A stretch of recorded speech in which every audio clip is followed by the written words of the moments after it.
You know that feeling of sinking hours into a competitive game, only to ask yourself at the end what exactly you gained from it, besides anger and stress?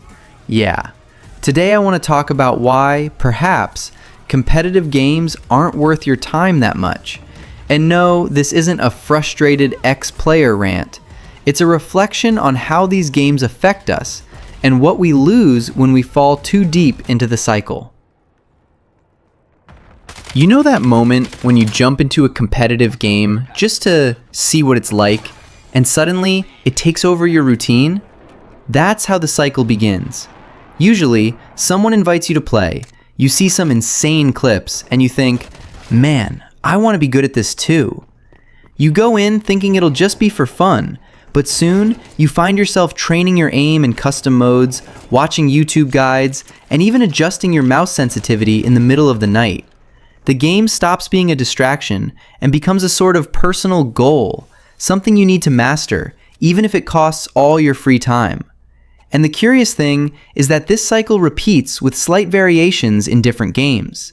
CS, League of Legends, Valorant, they all have the same DNA when it comes to competitive addiction. You start playing casually, but soon you're comparing your KD, analyzing stats, studying optimal routes, and fighting with the matchmaking algorithm. The worst part is that the game seems designed to trap you in this infinite quest to improve just a little bit more. And when you finally rank up or get that gold border, how long does the satisfaction last? One day? Maybe a few hours? After that, the void settles in.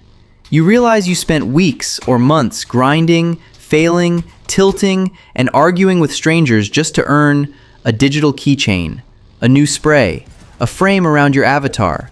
And that's when reality hits. What did you actually gain, besides accumulated stress and a constant feeling that you need to play more? It's almost comical to think about how much effort we put into something that, in practice, brings no tangible return, just an illusion of progress within a closed ecosystem. This cycle is cruel because the game convinces you that the problem is you, that if you're not having fun, it's because you're not playing well enough. So you train more, play more, sleep less. Every defeat feels like a personal failure, not just inside the game, but in your self-esteem. You start linking your worth to your digital performance. It's as if the win-loss record were a direct reflection of your ability to be good at something in real life. And that is scary. The most ironic part is that, looking from the outside, the effort never seems proportional to the reward. While narrative games or single-player experiences give you something emotional and memorable, competitors spend the same amount of time in repetitive, often frustrating matches for disposable rewards. And the brain keeps asking for more. It's as if the system was designed to keep you right there, motivated enough not to quit, but never satisfied enough to stop. The competitive game cycle isn't just about playing to win, it's about believing that winning means something outside the screen. And when that illusion breaks, many realize the void left behind. Perhaps the greatest prize a competitive player can win, ironically, is the freedom to turn off the game and realize that the true victory is having control back. Leisure has always been about switching off the world for a while. When we play for leisure, the goal is to lose track of time, enjoy the soundtrack, explore, experiment, without thinking about goals, ranks, or statistics. It's the same logic as watching a good movie or binge watching a series. You surrender to the moment, letting your mind breathe. It's a type of active rest, where the pleasure comes from the process and not the result. But when the game turns into competition, everything changes. The focus shifts from enjoying to overcoming. Every match becomes a test of worth, every defeat a wound to the ego. And that's where leisure and competition become opposing forces. One exists to lighten the day's burden. The other adds another weight to your shoulders.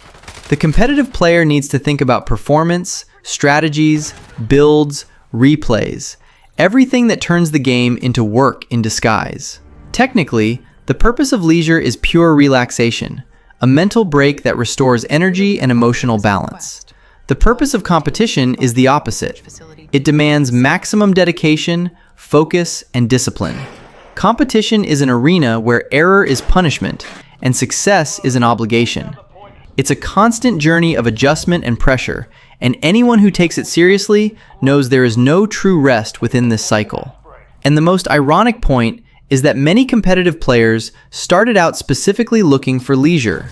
They entered for the pleasure of playing, for the sense of discovery, but found themselves trapped in a spiral of comparison and anxiety. The game, which was an escape valve, becomes a source of stress, and you realize you're more tired after playing than before. Sometimes, the true sign of maturity as a player is understanding that not every experience needs to be won. Some just need to be lived. And perhaps genuine leisure lies in rediscovering the lightness that competition made us forget. It's not about giving up on competing, but about remembering that the game can and should be a refuge, not a burden. You know that rush of adrenaline when you win a ranked match? That mix of pride and relief that seems to say, it was worth it. Yeah, that's not just emotion, it's dopamine. The brain reacts to a virtual victory as if you had achieved something real, like passing an exam or landing a job. The difference is that in the game, this cycle of achievement and reward is much shorter, and therefore much more addictive. The problem is that competitive games know how to exploit this perfectly. It's not just the victory, it's the notification sound, the screen glow, the animation showing your rank increase. All of this was designed to trigger the brain's reward system, the same system that responds when you eat something delicious or receive a compliment. Except here, the reward is digital, and the brain doesn't distinguish between what is real and what is virtual. It just wants more of that feeling. Over time, this more becomes a problem. The brain adapts and starts demanding bigger wins, more intense matches, and harder challenges to release the same dopamine that used to come easily. It's as if the initial pleasure wears out, and then the player enters a dangerous cycle, playing for hours and hours, not because they're having fun, but because they want to feel that peak again that the first victory gave them, and which today seems impossible to reach. And developers know this. They build the game around this reward addiction. The colors of the skins, the sound of loot boxes, even the play of the game at the end of each round. It's all behavioral engineering. The game was literally made so you never feel like you've played enough. Just one more match becomes a mantra, but that last match never truly arrives. I've been through this. You think you're playing because you love to compete, but deep down, it's just your brain trying to reclaim something it lost through overstimulation. That pure fun that made you turn on the game in the beginning fades away, and what's left is almost an obligation. It's as if the pleasure is drained over time, not by the game itself, but by how it's structured to trap you emotionally. And when you realize this, it becomes clear that the problem isn't liking to compete, but depending on that competition to feel good. Games should be a source of fun, not a chemical substitute for real satisfaction. Because the dopamine there is just a quick illusion, a spark that burns beautifully but goes out fast. And the more you play to feel it again, the further you get from the genuine pleasure that made you play in the first place. When I look at the number of hours I've invested in competitive games, one question always comes back. What did I actually gain from it? We usually think we're evolving, getting better, climbing the rank. But if you put it on paper, the return on that time is practically symbolic. Most of us will never earn a cent from it, and that's fine. The problem isn't earning money, it's realizing the reward doesn't go beyond the screen. It's like running on a treadmill. It feels like you're moving forward, but deep down, you're always in the same place.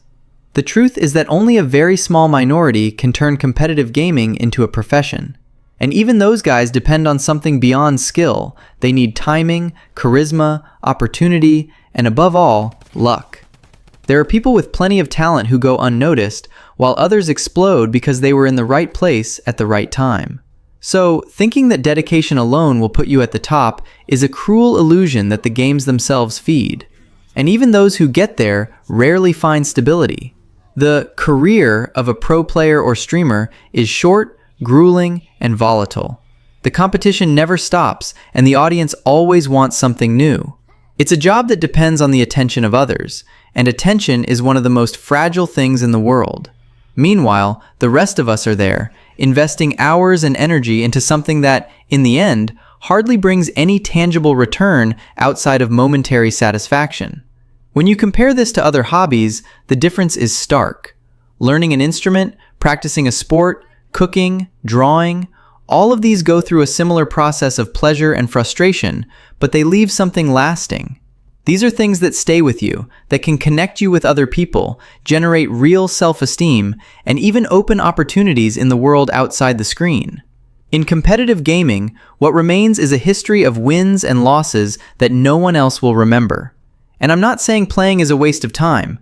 The point is how that time is spent. If the game stops being fun and becomes a quest for validation, it starts charging you more than it gives back. The opportunity cost appears there. Everything else you could be doing to truly grow, studying something new, strengthening a different hobby, taking care of your health, stand still while the game consumes your focus. Competitive gaming promises you progress, but delivers repetition.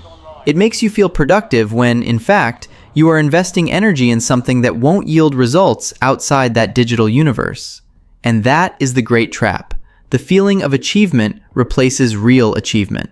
Only when we distance ourselves a little do we realize the trade is unfair, and that maybe all this time could have been invested in something that truly rewards you. I don't think the problem is playing. The problem is how we play and what we seek from it.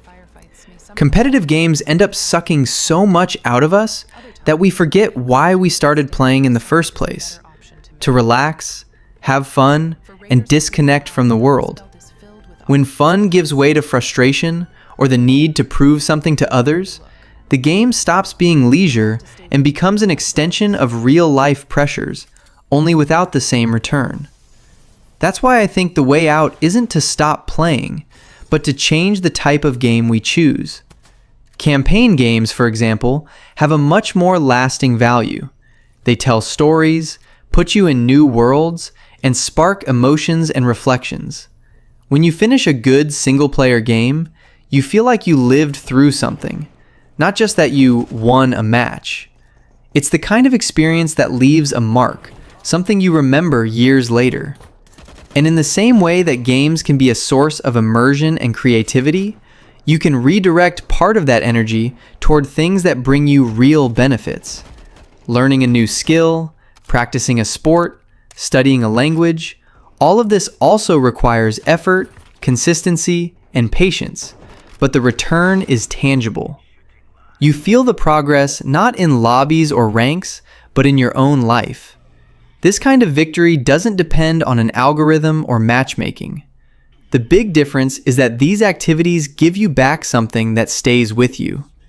When you improve physically, mentally, or emotionally, that doesn't disappear when you turn off the console. It's real growth. In competitive games, on the other hand, everything you've achieved can be erased by one bad match, an update that changes the meta, or simply a loss of will to keep playing. It's a castle built on sand. Life, in the end, is a constant expenditure of energy. Everything we do carries a price: time, focus, health, sleep. And if we're going to spend that energy, it makes more sense to invest in things that strengthen you, transform you, and bring a real return. Playing can and should still be part of the routine, but as a complement, not the center of it.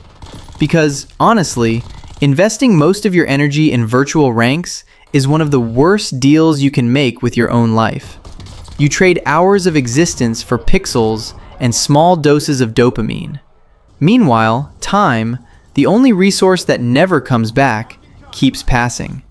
And when we understand this, we realize that the real GG isn't winning a ranked match, but learning to play the game of life better. Looks like they got what they came for, and now it's time to get out of here. Everything that you find will be lost if you don't make it out alive. But raiders know this. It's what they do.